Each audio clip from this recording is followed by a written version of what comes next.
es serut depan rumahku. Oke teman-teman, kembali lagi di channel Dukul, channel dunia kuliner tradisional Nusantara. Aku lihat ada abang-abang lagi lewat depan rumahku. Aku samperin, ternyata abang jualan es serut. Bang, satu gelasnya berapa? Ayo bang, diserut aja, sudah gak sabar nih.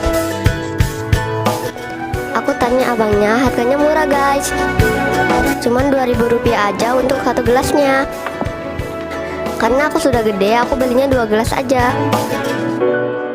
Yang satu buat mamaku aja deh. Teman-teman pernah nyobain es serut gak ya? Gimana rasanya? Enak bukan?